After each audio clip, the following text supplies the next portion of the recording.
आज महाराष्ट्र राज्याचे अर्थमंत्री तसंच उपमुख्यमंत्री आणि महायुतीचे ज्येष्ठ नेते आदरणीय अजितदादा पवार साहेब यांनी महाराष्ट्राचा अर्थसंकल्प सादर केलेला आहे। आणि या अर्थसंकल्पाची सुरुवातच जी आहे ते विठ्ठलाच्या नावाच्या गजराने करून वारकरी संप्रदायाला पण एक फार मोठा संदेश या माध्यमातून दिला आहे। या बजेटला अर्थमंत्री म्हणून 10व्यांदा अजितदादांनी मांडलेला आहे आणि प्रत्येक दिंडीला 20,000 रुपयाचं अनुदान असेल, वारकरी महामंडळ स्थापन करण्याचा निर्णय असेल, डहाणूच्या वाढवण बंदराला मंजुरी देण्याचा निर्णय असेल आणि सर्व आरोग्याच्या तपासण्या संदर्भात असेल। तर वारकरी संप्रदायासाठी मला तरी असं वाटते की इतका चांगला निर्णय पहिल्यांदा घेतला गेलेला आहे। महिलांच्या बाबतीत सुद्धा एक चांगलं धोरण या अर्थसंकल्पातून मांडलं गेलेलं आहे। त्याचप्रमाणे लाडकी बहीण योजना महाराष्ट्रामध्ये आता सुरू होणार आहे। याचबरोबर सरकारी रुग्णालयात गर्भाशय कर्करोगाची तपासणी, राज्यात हर घर योजना प्रभावीपणे राबवण्याचा संकल्प, मुख्यमंत्री अन्नपूर्णा योजना, विवाहित मुलींसाठी शुभमंगल योजना आणि मुलींना शिक्षण शुल्क आणि परीक्षा शुल्क माफ होणार, ही सुद्धा खूप महत्त्वाची मांडणी आजच्या अर्थसंकल्पातून झाली। लाडकी बहीण योजनेबरोबरच महिला बचत गटांसाठी महिला बचत गटांसाठी उलवे येथे युनिटी मॉल उभारण्यात येणार आहेत। शेतकऱ्यांसाठी खूप चांगल्या पद्धतीनं कृषी विभागाकडून 1 रुपयात पीक विमा योजना असेल, ई पंचनामा योजनेवर राज्यभर भर देणं असेल किंवा राज्यात गाव तिथे गोदाम योजना असेल किंवा कापूस सोयाबीनचे नुकसान झालेल्या शेतकऱ्यांना 5,000 रुपये हेक्टरी अर्थसहाय्य असेल, ही सुद्धा भरीव तरतूद कृषी विभागाकडून झालेली आहे। वारकऱ्यांच्या प्रतिदिंडीला 20,000 रुपये अनुदान देण्याची घोषणा झालेली आहे आणि 10,000 पिंक रिक्षा महिलांसाठी, अन्नपूर्णा योजना, मुख्यमंत्री अन्नपूर्णा योजना महिलांकरता वर्षाला एक कुटुंबाला 3 सिलेंडर मोफत दिल्या जाण्याची योजना असेल किंवा बचत गटाच्या निधीत 15,000वरून 30,000 रुपयापर्यंतची भरीव वाढ आणि यावर्षी 25 लाख महिलांनी लखपती दिदी बनवण्याचा शासनाचा विचार, म्हणजे एकंदरीत महिला, युवक, वारकरी, शेतकरी आणि महाराष्ट्राच्या सर्वसामान्य जनतेला डोळ्यासमोर ठेवून राज्याचे अर्थमंत्री आदरणीय अजितदादांनी हा अर्थसंकल्प सादर केला। वरिष्ठ सभागृहामध्ये दीपक केसरकर साहेबांनी हा अर्थसंकल्प मांडला, त्यामुळे या अर्थसंकल्पाचं महायुतीचा घटक म्हणून मी स्वागत करतोच, पण एक सर्वसामान्य शेतकरी कुटुंबातला एक सामान्य शेतकरी म्हणून सुद्धा या अर्थसंकल्पाकडे मी पाहतो। अर्थसंकल्प मांडल्यानंतर आमच्या विरोधकांच्या पोटात पोटशूळ उठणं स्वाभाविक आहे। त्यांचा पोटशूळ थांबणार नाही। किती चांगला अर्थसंकल्प मांडला असता तरी त्यांनी त्यांच्या सवयीप्रमाणे अर्थसंकल्पावर टीका केली असती। म्हणून राष्ट्रवादी काँग्रेस पक्षाच्या वतीने आणि महायुतीच्या वतीने आमच्या विरोधकांकरता आम्ही आज सभागृहामध्ये कायम चूर्णाचं सुद्धा वाटप केलेलं आहे। म्हणजे ज्यांच्या पोटात हे दुखलं असेल की एवढा चांगला अर्थसंकल्प सादर झाल्यानंतर पुढच्या विधानसभेत आपलं काही भविष्य खरं नाही, कारण महिला भगिनी असतील, युवा असतील, सुशिक्षित बेरोजगार असतील आणि शेतकरी असतील आणि वारकरी संप्रदाय असेल, या सर्वांच्या दृष्टीने हा अत्यंत महत्त्वाचा अर्थसंकल्प राज्य शासनाने सादर केल्याबद्दल मी महायुती सरकारचा, राज्य सरकारचा, विशेषतः अर्थमंत्री अजितदादांचा मनपूर्वक आभारी आहे आणि ऋण व्यक्त करतो। विरोधी पक्षांचे विजय वडेट्टीवार हे सकाळी बोलत असताना पाठिंबाच्या काळापासून भाजपच्या नेत्यांकडून अजित पवार यांच्यावर सातत्याने टार्गेट केलं जाते। काल सुद्धा पुणे जिल्ह्यामध्ये जो प्रकार घडला त्यावर बोलताना विरोधी पक्षनेते असं म्हणले की बैलाचं काम शेतकरी बैल झाल्यानंतर काय करतो आपल्याला माहित आहे। त्या पद्धतीने अजितदादांची आता अशी अवस्था माहितीमध्ये झाली आहे। अजितदादांना बैलाची उपमा विरोधी पक्ष नेत्यांनी दिलेली आहे। शेवटी त्यांची परंपरा कसायाला बैल विकण्याची असेल, माझ्या माहितीप्रमाणे शेतकरी बैल जो आहे तो घरातच वागवतो आणि अशा प्रकारे वडेट्टीवार यांनी वक्तव्य करून एक प्रकारे क्रूर थट्टाच आमच्या शेतकरी बांधवांची केलेली आहे। आणि वडेट्टीवार साहेबांनी प्रामाणिकपणे खरंच सांगावं की भारतीय जनता पार्टीच्या किती महिन्यापासून ते संपर्कात आहेत। कारण काँग्रेसमध्ये नाना पटोलेजी जेव्हापासून प्रदेशाध्यक्ष झाले तेव्हापासून वडेट्टीवार साहेबांची मळमळ सुरू आहे। आम्ही असं म्हणायचं का की काँग्रेसला वडेट्टीवार साहेबांचा उपयोग होत नाही म्हणून बकऱ्याप्रमाणे त्यांनी कसायाकडे द्यावं, असं आम्ही म्हणू शकत नाही, कारण ती आमची संस्कृती नाही। मात्र वडेट्टीवार साहेब, आपण सुद्धा भाजपच्या संपर्कात आहात हे आम्हाला माहीत आहे, एवढं विसरू नका। काही याच्यावर बजट पर बोलायचं।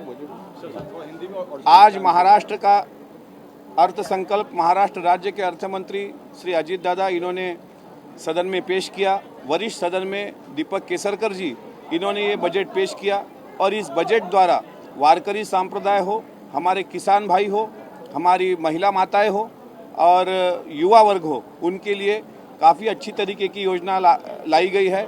थोड़ी देर बाद महाराष्ट्र के अर्थ मंत्री आपसे यहाँ पे यहाँ पर आके अपना बयान करेंगे और मैं इसलिए खुश हूँ क्योंकि मैं एक किसान का बेटा हूँ और किसानों के लिए जिस तरीके की योजना महाराष्ट्र के कृषि मंत्री धनंजय मुंडे साहब ने और उसका अर्थ मंत्री आदरणीय अजीत दादा ने जिस तरीके से सदन में इसको रखा, किसान का बेटा इस नाते मैं महाराष्ट्र के अर्थ मंत्री इनका धन्यवाद व्यक्त करता हूं और मुझे आशा है कि जो अर्थ संकल्प आज यहाँ पे दोनों सदनों में रखा गया, उसी अर्थ संकल्प को आगे चलकर महाराष्ट्र की जनता ज़रूर आशीर्वाद देगी। और जो लोग सोच रहे हैं कि महायुति का ये आखिरी अर्थ संकल्पीय अधिवेशन है या आखिरी सेशन है, तो ये अभी शुरुआत है। आगे आने वाले सभी दिनों में महाराष्ट्र में इस अर्थ संकल्प के आशीर्वाद के माध्यम से महाराष्ट्र की सर्वसामान्य जनता हम महायुति को अच्छी तरीके से आशीर्वाद देगी और ये हमारा शुरुआती अधिवेशन है, ऐसा मैं सोचता हूँ। आगे आने वाले अनेक यानी ढेर सालों तक यही महायुति इसी तरीके से आपको महाराष्ट्र विधिमंडल में कामयाब होती हुई दिखेगी। एकनाथ खडसे यांनी असं म्हटलेलं आहे की या सरकार एक बात मेरी कहने की रह गई कि इतना अच्छा अर्थ संकल्प हमने दोनों सदनों में रखा, उसके बावजूद भी हमारे जो विपक्ष के लोग हैं उनके दिल का हम समाधान नहीं कर पा रहे, ऐसा उनको लगता है। तो उनके एसिडिटी के लिए हमने राष्ट्रवादी कांग्रेस पार्टी ने आज कायम चूर्ण वाटप का एक कार्यक्रम रखा है। कुछ ही देर बाद सभी जिनके पेट में हलचली मच चुकी है उनको ये फ्री ऑफ चार्ज यानी इसका कोई शुल्क नहीं आकारा जाएगा, ये मुफ्त में बांटा जाएगा। खासकर जो 2-4 दिनों से राष्ट्रवादी कांग्रेस पार्टी पे जिस तरीके से एलिगेशन विपक्ष वाले महायुति वाले थोड़े बाजू में रखता हूँ, विपक्ष वाले रख रहे हैं, उनके लिए कायम चूर्ण का वाटप थोड़ी देर में महाराष्ट्र सदन के बाहर हम करने वाले हैं। सरकारला भरपाया केलेला आहे, त्यांनी असं म्हटलेलं आहे की निवडणुका डोळ्यासमोर ठेवून सरकारने हा बजेट सादर केलेला आहे। तुमच्या मित्रपक्षात कोणी म्हटलं? एकनाथ खडसे खडसे साहेब आता कोण्या पक्षात आहेत याबद्दल मला संभ्रम आहे। ते राष्ट्रवादी काँग्रेस पक्षाच्या सगळ्या सूचीमध्ये त्यांचं नाव आहे, म्हणजे आसन व्यवस्था जी विधान परिषदेमध्ये होते त्यामध्ये राष्ट्रवादी काँग्रेस पक्षाच्या आसन व्यवस्थेमध्ये खडसे साहेबांचं नाव आहे। आणि दुसरीकडे अहिल्यानगरला जो मेळावा झाला त्यातल्या एका युवा नेत्यांनी तुतारीच्या असं सांगितलं की श्रीराम पाटलांच्या विरुद्ध रक्षाताई खडसेंना एकनाथराव खडसे साहेबांनी मदत केली आणि स्वतः हे खडसे साहेबांनी पण कबूल केलं की मी रक्षाताईंना मदत केली। म्हणजे नेमके खडसे साहेब सध्या भाजपमध्ये आहेत का, कारण त्यांचा पक्षप्रवेश झालेला नाही, की राष्ट्रवादी काँग्रेस पक्षामध्ये आहेत, याबद्दल माझ्याच मनात संभ्रम आहे। त्यामुळे या प्रश्नावर काही उत्तर देणं मला योग्य वाटत नाही। पण त्यांनी जर अर्थसंकल्पावर तसं भाष्य केलं असेल तर मला असं वाटतं की विरोधक म्हणून त्यांचा तो अधिकार आहे, त्यांनी केला पाहिजे। एक मराठीमध्ये सांगा। अरे हे कायम चूर्ण आहे, यांना या कायम चूर्णाने आमच्या विरोधकांची, आमचे विरोधक म्हणजे फक्त महायुतीतले म्हणत नाही आहे मी, महायुतीच्या पलीकडचे महाविकास आघाडीमधले जे विरोधक आहेत त्यांच्याकरता कायम चूर्णाची मोफत व्यवस्था राष्ट्रवादी काँग्रेस पक्षाने करून ठेवलेली आहे। पण आम्ही ऐकलं होतं की तुमच्या आणि दरेकरांची दिलजमाई झाली म्हणून वरती तुम्ही परत महायुतीतले म्हणताय, म्हणजे महायुती बरोबर अजून दिलजमाई झालेली नाही तुमची। असं आहे की त्याचा कुठलाही पुरावा आपल्याकडे असेल तर तो मला द्यावा, कारण वरिष्ठ सभागृहामध्ये सर्व एका सोबत बोलत असतात।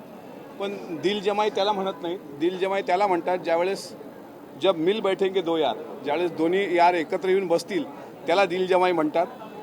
आता असं आहे की मला माझी अवकात काढायची, लायकी काढायची आणि नंतर माझ्याशी बोलायचं, राजकीय शिष्टाचाराचा हा भाग आहे असं कोणी म्हणत असेल तर मला असं वाटतं की मी राजकीय शाळेत नवीन काहीतरी शिकतोय असंच मला साधारणपणे दिसतं। पण धनंजय मुंडे म्हणतायत की बीडमध्ये जे काही झालं त्यावर इतर कुणीही बोलू नये। बीडमधली निवडणूक कशा पद्धतीनं झाली, ती समाजांमध्ये झाली, ती पक्षामध्ये नाही झाली, हे बीडमध्ये जो माणूस होता त्याला माहिती आहे। त्यामुळे बीडच्या निवडणुकीवरून इतर कुणीही काही बोलू नये, तुम्हाला तो टोला होता। मला मुंडे साहेब काय बोलले हे माहीत नाही, पण सुरेश अण्णा धस यांनी जे काल वक्तव्य केलं की तिसरा पक्ष आमच्यामध्ये आला नसता तर आमचं नुकसान झालं नसतं, त्यावर मी फक्त प्रश्न विचारला की पंकजाताईचा पराभव कसा झाला, आणि याला धरून जर मुंडे साहेबांनी जर असं विचारलं असेल, बोलले असेल, तर मी मुंडे साहेबांना विचारतो की हे त्यांनी मलाच म्हटलं का? कारण बीडमधली जनतेला माहीत आहे सुरेश अण्णांनी कोणाचं काम केलं. सर भाजपच्या कार्यकर्त्यांच्या माध्यमातून काल माध्यमांमध्ये प्रतिक्रिया देण्यात आली आहे की अजित पवार आम्हाला नको आहे. आपली प्रतिक्रिया काय? गल्लीतल्या टुकार आणि गल्लीबोळ्यातल्या हुल्लड लेकरांनी बोलावं दादांवर, एवढा तो व्यक्ती मोठा नाही. तो कोणासोबत होता त्याचा बुके दिलेला फोटो मी आज ट्विट केलेला आहे. तो कोणाचा कार्यकर्ता हे लक्षात घेतलं पाहिजे. आणि दुसरं असं की राष्ट्रवादी काँग्रेस पक्ष पुण्यावाल्यांनी त्याला त्याची जागा दाखवलेली आहे. इथून पुढे जर गल्लीबोळ्यातल्या टुकार कार्ट्यांनी दादांवर टीका केली तर त्याला तोडीस तोड उत्तर दिलं जाईल.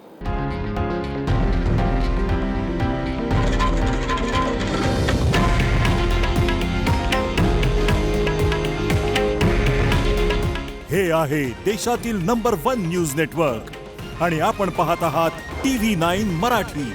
काळजी तुमची, हित महाराष्ट्राचं.